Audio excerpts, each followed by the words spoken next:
semua, perkenalkan nama saya Diatri Elisa Sianturi dengan NIM 0320210113 dari Prodi Nurse 1A Stika Santa Elizabeth Medan. Kita masuk ke indera peraba atau kulit.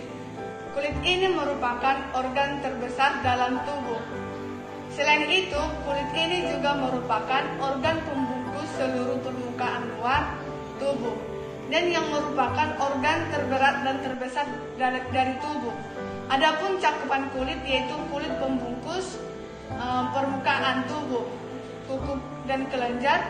Fungsi kulit yang paling penting yaitu yang pertama melindungi struktur internal dan yang kedua mencegah masuknya kuman. Yang ketiga mengatur suhu tubuh dan yang keempat melakukan proses ekskresi melalui keringat dan yang kelima melindungi bahaya dari sinar matahari. Adapun lapisan kulit terbagi menjadi tiga yaitu epidermis, dermis dan jaringan subcutaneus. Yang pertama epidermis atau kulit ari. Bagian ini di mana epidermis atau kulit ari ini merupakan lapisan yang pertama epidermis atau kulit ari. Di mana epidermis atau kulit ari ini merupakan lapisan terluar dari kulit. Lapisan epidermis yang terdiri dari yang pertama lapisan stratum corneum, yang mana lapisan ini terdiri dari lapisan sel tanduk atau kreatinin yang efektif untuk mencegah penguapan air dari lapisan lebih dalam. Dan yang kedua lapisan stratum lucidium, yang mana lapisan ini merupakan lapisan pelindung yang mencegah kulit dari kerusakan dari sinar UV. Yang ketiga, lapisan stratum granulosum. Lapisan ini merupakan tempat sel kulit yang menghasilkan lemak dan molekul lainnya. Molekul ini juga menghambat masuknya bakteri ke dalam tubuh. Dan yang keempat, stratum spinosum. Lapisan ini terdapat kreatinosit yang berfungsi untuk memperkuat protein. Dan yang kelima, stratum basale, yang mana lapisan ini merupakan lapisan yang terdalam dari bagian epidermis yang aktif membentuk sel kulit. Lapisan yang kedua yaitu dermis atau kulit jagat. Bagian ini. Lapisan ini lapisan yang paling tebal karena terdapat pembuluh darah dan saraf dan kelenjar minyak atau kelenjar sebasea, folikel rambut dan saluran limfe.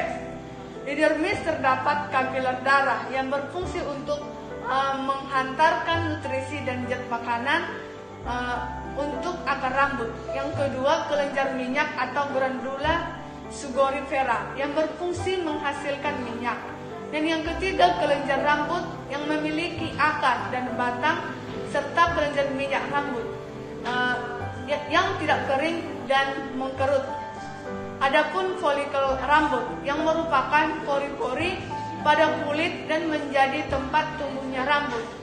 Adapun bagian-bagian saraf yang akan mengirimkan rangsangan ke otak yaitu yang pertama corpus rufini atau panas. Yang kedua, ujung saraf tanpa selaput atau perasa sakit. Dan yang ketiga, corpus krause atau perasa dingin. Dan yang keempat, corpus pacino atau tekanan kuat.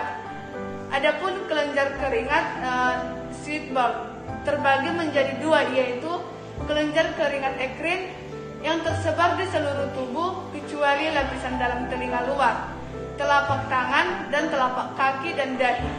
Dan kedua itu yaitu kelenjar keringat apokrin. Keringat apokrin, kelenjar ini menghasilkan keringat yang mengandung lemak, terutama terletak di ketiak dan di sekitar alat kelamin. Aktivitas kelenjar menghasilkan bau karena bakteri memecah komponen kelenjar apokrin.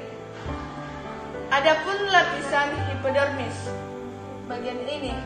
Lapisan hipodermis ini merupakan lapisan bawah kulit bagian orange, merupakan lobus lemak yang membentuk bantalan lemak, dan lapisan hipodermis ini membentuk pembuluh vena dan arteri.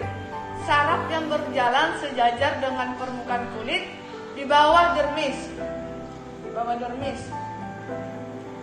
Yang seperti kita ketahui bahwa kulit merupakan salah satu alat akerasi. Alat akerasi ini yang akan mengeluarkan keringat. Nah, berikut penjelasan mengenai pengeluaran keringat melalui kulit, yaitu sistem peraba saat suhu tubuh tinggi atau berada di lingkungan yang panas. Kulit akan menerima impuls dan akan mengakibatkan pembuluh darah dan melebar, lalu pembuluh darah akan memberikan respon hipotalamus bahwa suhu tubuh sedang panas. Lalu proses pengeluaran keringat akan diatur oleh hipotalamus dan yang terdapat pada otak. Rangsangan pada otak tersebut akan diteruskan oleh saraf simpatetik ke kelenjar keringat. Kelenjar keringat inilah yang akan mengeluarkan keringat tersebut. Sekian penjelasan saya tentang sistem penginderaan. Apabila ada kesalahan kata, mohon dimaklumi dan terima kasih. Salam sehat.